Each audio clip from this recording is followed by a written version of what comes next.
வணக்கம் நண்பர்களே. இப்போ ரீசெண்டாக நிறையா மலையாள திரைப்படங்கள் தான் தமிழ்நாட்டையே ஆகட்டி படைச்சிட்ருக்கு அப்படின்னு சொல்லலாம். ஒரு படம் மலையாளத்தில் வந்துட்டா போதும், இந்த படம் அப்படி இருக்குது, இப்படி இருக்குது, பயங்கரமான ட்விஸ்ட் இருக்குது, மஸ்ட் வாட்ச் படம் அப்படி இப்படின்னு சொல்லி ஹைப்பேத்தியே நம்ம தமிழ் ஆடியன்ஸை வந்து அந்த படத்தை பார்க்க வச்சிடுறாங்க. ஆனால் நம்ம அந்த படத்தை பார்க்குறப்போ ஏற்றின ஹைப்புக்கு இது அவ்வளோ ஒர்த் இல்லையே அப்படிங்கிற மாதிரி தான் நமக்கெல்லாம் ஃபீல் ஆகியிருக்கும். சரி, ஏற்றின ஹைப்புக்கு ஒர்த் இல்லைன்னாலும் ஓரளவுக்கு பரவாயில்ல அப்படிங்கிற மாதிரியான ஃபீல்லையே நம்ம அந்த படத்தையெல்லாம் பார்த்து கொண்டாடவும் ஆரம்பிச்சிடுறோம். ஆனால் அந்த படங்களுக்கு இணையான நிறையா தமிழ் படங்கள் வந்திருக்கு. ஆனால் அந்த படங்களை பற்றி யாருமே பேசவும் இல்லை, அந்த படங்களை ஹைப் ஏற்றவும் இல்லை. அந்த படங்கள் வந்து கேரளா இல்லை தெலுங்குலலாம் வந்துட்டு பயங்கரமாக ரீச்சும் ஆகலை. ஆனால் மலையாள படங்கள் மட்டும் லைனாக இப்படி ஆகிட்டுருக்கு. ஸோ இது எதனால் ஆகுது அப்படின்னு சொல்லிட்டு தான் இந்த விட நம்ம டிஸ்கஸ் பண்ண போகிறோம். அண்டு மலையாள திரைப்படங்கள் ஃபஸ்ட்டெல்லாம் 1-2 படங்கள் தான் இப்படி ஹைப் ஏற்றிட்டு இருப்பாங்க. இப்போ வர்ற படங்களெல்லாம் ஹைப் ஏற்றுறாங்க. ஆனால் அதை விட பெட்டரான தமிழ் படங்களுமே இருக்குது. ஆனால் அதெல்லாமே சும்மாவே கிடக்குது. அதெல்லாம் என்னென்ன படங்கள் அப்படிங்கிறது தான் இந்த விட நம்ம பார்க்க போகிறோம். நான் தான் உங்கள் முருகன்.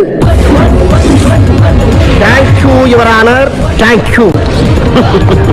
அந்த படங்கள் என்னென்னு பார்க்குறதுக்கு முன்னாடி நம்ம தமிழ் ஆடியன்ஸை பற்றி நான் ஒரு விஷயம் சொல்லி ஆகணும். என்ன அப்படின்னா, ஒரு படத்தை தமிழ்நாட்டில் ஓட வைக்கிறது ரொம்ப ரொம்ப கஷ்டம். இப்போ ஒரு புஷ்பா 2 அல்லது சலார் மாதிரியான ஒரு திரைப்படத்தை எடுத்து நீங்கள் நார்த் இந்தியாவில் ஈஸியாகவே வித்தரலாம். ஆனால் தமிழ்நாட்டிலலாம் இதை கொண்டு வந்து காட்டினா என்னடா பில்டப் மேலே பில்டப்பாக இருக்குது அப்படின்னு சொல்லிட்டு ட்ரோல் தான் பண்ணுவாங்களே தவிர இவங்களை இம்ப்ரெஸ் பண்ணுறது ரொம்பவுமே கஷ்டம். ஏன் இப்போ மார்வல் ஸ்டுடியோஸே நம்ம ஆளுங்க போடா அவெஞ்சர்ஸ் எண்ட் கேமுக்கு அப்புறம் குப்பை படங்களாக எடுத்துகிட்டு இருக்கீங்கடா அப்படின்னு சொல்லிட்டு அவங்களே ட்ரோல் பண்ணுறக்க ஆரம்பிச்சிட்டாங்க. ஆனால் அப்பேற்பட்ட தமிழ் ஆடியன்ஸ்க்கு ஒரு படம் பிடிச்சி போச்சுன்னா போதும், அந்த படத்தை நம்ம ஊரில் கொண்டாடுற மாதிரி வேறு எங்கேயுமே கொண்டாட மாட்டானுங்க அப்படின்னு தான் சொல்லி ஆகணும். ஹாலிவுட்டில் இருக்கக்கூடிய ஜான்விக்கு, மணி ஹெய்ஸ்ட் ப்ரொஃபஸர் எல்லாம் நம்ம ஊர் படங்களில் ரெஃபரன்ஸாக வச்சு கொண்டாடுற சம்பவம் எல்லாம் தமிழ்நாட்டில் மட்டும்தான் நடந்திருக்கும் அப்படின்னு சொல்லலாம். நார்த்ல இருந்து தங்கல்னு ஒரு படம் வந்தாலும் சரி, அல்லது தெலுங்குல இருந்து பாகுபலின்னு ஒரு படம் வந்தாலும் சரி, அல்லது கன்னட சினிமால இருந்து கேஜிஎஃப்னு ஒரு படம் வந்தாலும் சரி, அந்த படங்கள் எல்லாம் பிடிச்சி போயிருச்சு, அந்த கேரக்டர்ஸ் எல்லாம் நமக்கு பிடிச்சிருச்சுன்னா நம்ம ஊர்ல கொண்டாடுற மாதிரி வேற எவனுமே கொண்டாட மாட்டாங்கிறது தான் உண்மை. இப்படி நம்ம ஊர் ஆடியன்ஸை கவர்றது ரொம்ப கஷ்டமா இருக்கிற இந்த சமயத்துல மலையாள படங்கள் மட்டும் வர்ற படங்களெல்லாம் ஹைப்பேத்தி இங்க ரிலீஸ் பண்ணி பயங்கரமான கலெக்ஷனை வாங்கிட்டு இருக்கானுங்க அப்படின்னு தான் சொல்லி ஆகணும். ரொம்ப நாளைக்கு முன்னாடி இந்த மலையாள படங்களை ஹைப் ஏற்றிட்டு இருப்பாங்க. இந்த பெங்களூர் டேஸு, அப்புறம் பிரேமம், இந்த ஐயப்பனும் கோஷியும், இப்படி 1-2 திரைப்படங்களை ஹைப் ஏற்றி நம்மளையெல்லாம் பார்க்க வச்சாங்க. ஆக்சுவலாக அந்த படங்கள் ஒர்த்தாக தான் இருந்துச்சு, எல்லாமே பார்க்கும்படியாக தான் இருந்துச்சு. ஆனால் இப்போ ரீசெண்ட் டைம்ஸில் வர்ற எல்லா படத்தையுமே ஹைப் ஏற்றிட்டு இருக்கானுங்க.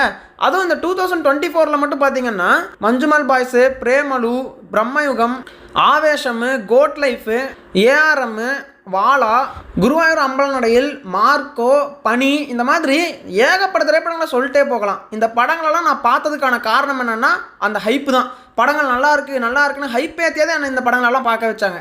அதுவும் இந்த படங்களெல்லாம் வெறும் மலையாளத்தில் தான் ரிலீஸ் ஆச்சு. அப்புறம் தமிழ் ஆடியன்ஸ்க்கு இந்த படங்களெல்லாம் பிடிச்சி போய் அப்புறமா தான் தமிழ் டப்பிங் பண்ணாங்க. இப்படி இத்தனை படங்களை போன வருஷம் மட்டும் நம்ம தமிழ் ஆடியன்ஸ் மலையாளத்தில் இருந்து மட்டும் கொண்டாடி இருக்கோம். ஆனால் இந்த படங்கள் எல்லாமே ஒர்த்தாக இருந்துச்சா அப்படின்னு கேட்டிங்கன்னா கிடையாது. நிறையா திரைப்படங்கள் வந்துட்டு ஏற்றின ஹைப்புக்கு இதில் ஒன்றுமே இல்லையே அப்படிங்கிற ஃபீல் தான் எனக்கு கொடுத்துச்சு. சரி, இதெல்லாம் கூட விடுங்க. இப்போ ரீசெண்டாக மறுபடியும் ஹைப் ஏற்றிட்டு இருக்காங்க. என்ன படங்கள் அப்படின்னா, துடரும் அப்படின்னு சொல்லிட்டு ஒரு படம்.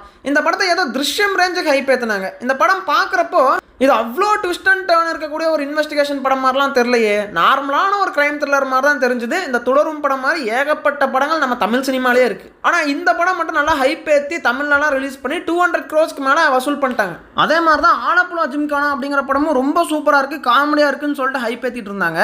அந்த படம் காமெடியாக தான் இருந்துச்சு, பசங்களோட உட்காந்து பார்க்குறதுக்கு ஜாலியாக தான் இருந்துச்சு. ஆனால் அந்த மாதிரி படங்களும் நம்ம தமிழ் சினிமாவில் எவ்வளோவா வந்திருக்கு, அதுக்கு இவ்வளோ ஹைப் ஏற்றணும்னு அவசியமே இல்லை. இது எல்லாத்தையும் தாண்டி படக்கலான்னு ஒரு படம் வந்துச்சு.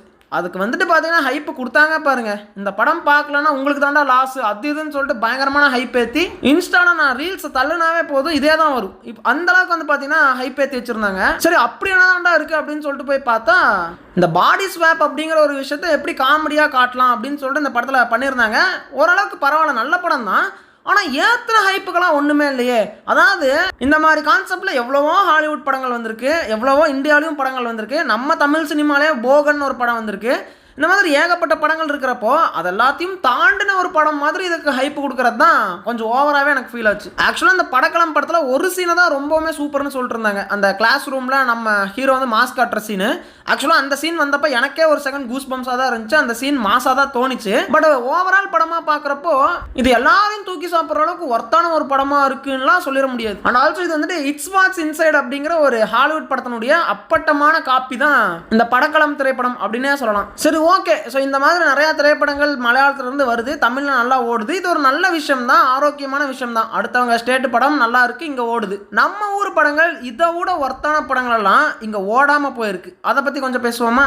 இப்போ அங்கே பிரேமலு அப்படின்னு சொல்கிற ஒரு படத்தை 100 crores ஓட வச்சாங்க. ஆனால் நம்ம ஊரில் ஜோ அப்படின்னு சொல்லிட்டு ஒரு படம் ரிலீஸ் ஆச்சு. அதுவும் பிரேமலு மாதிரியே சூப்பரான ஒரு படம் தான். எனக்கு தெரிஞ்சு பிரேமலுவை விடவே எனக்கு பெட்டரான ஒரு படமாகத்தான் ஜோ படம் வந்து பார்த்தா தெரியுது. ஆனால் அந்த படம் எத்தனை கோடி வசூலாச்சு? இல்லை அந்த படத்தை பற்றி கேரளாவில் பயங்கரமாக பேசி மலையாளம் டப் பண்ணி அந்த படத்தை அங்கெல்லாம் ஓட வச்சாங்களா? சரி, அவங்க படக்களம் அப்படின்னு சொல்கிற ஒரு படத்தை ரிலீஸ் பண்ணி ஹைப் ஏற்றி நல்லா வசூல் ஆகிட்டு இருக்கு. இப்போ நம்ம ஊரில் பிளாக் அப்படின்னு சொல்கிற ஒரு படம் இருந்துச்சு. எனக்கு படக்களம் படத்தை விட பிளாக் ரொம்ப பிடிக்கும். பிளாக் வந்துட்டு ரொம்ப இன்ட்ரெஸ்டிங்காக போச்சு. அதுவுமே டிஃப்ரெண்ட்டான கான்செப்ட் தான், சயின்ஸ் ஃபிக்ஷன் மூவி தான். ஆனால் அந்த படத்துக்கு எவ்வளோ ஹைப் ஏற்றி அந்த படத்தை என்ன 100 crores போக வச்சிங்க, ஒரு 50 கோடி கூட அதெல்லாம் வசூலாயிருக்கு. அதே மாதிரி ஆஃபீஸர் ஆன் டியூட்டி அப்படிங்கிற படத்தை பயங்கரமாக ஹைப் ஏற்றி 50+ crores வந்து பார்த்தீங்கன்னா கலெக்ட் பண்ணாங்க மலையாளம் இண்டஸ்ட்ரி.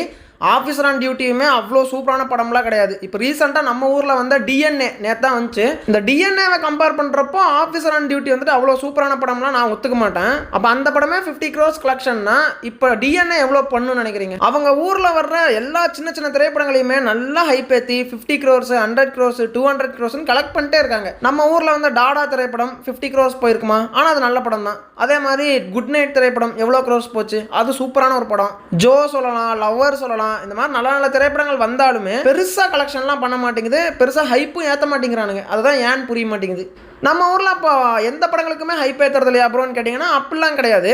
இந்த லவ் டுடே அப்படிங்கிற திரைப்படம் நம்ம ஊரில் பயங்கரமாக ஹைப் ஆகி தெலுங்குலலாம் போய் வேறு லெவலில் ஓடிச்சு. ஸோ அந்த படம் ஓடினதுனால அடுத்த படமான டிராகனுக்கு ஓப்பனிங்கே வேறு லெவலில் இருந்துச்சு. அண்ட் ஆல்சோ லப்பர் பந்துங்கிற திரைப்படத்தை நம்ம நல்லாவே ஹைப் ஏற்றி ஓட வச்சோம், தமிழ்நாட்டில் ஓட வச்சோம். இப்போ ரிலீஸ் ஆன டூரிஸ்ட் ஃபேமிலி இதுக்குமே நல்ல ஹைப் கொடுத்தாங்க. ஸோ கண்டிப்பாக இந்த படத்தை பார்க்கணும் அப்படி இப்படின்னு ஹைப் கொடுத்து பார்க்க வச்சாங்க.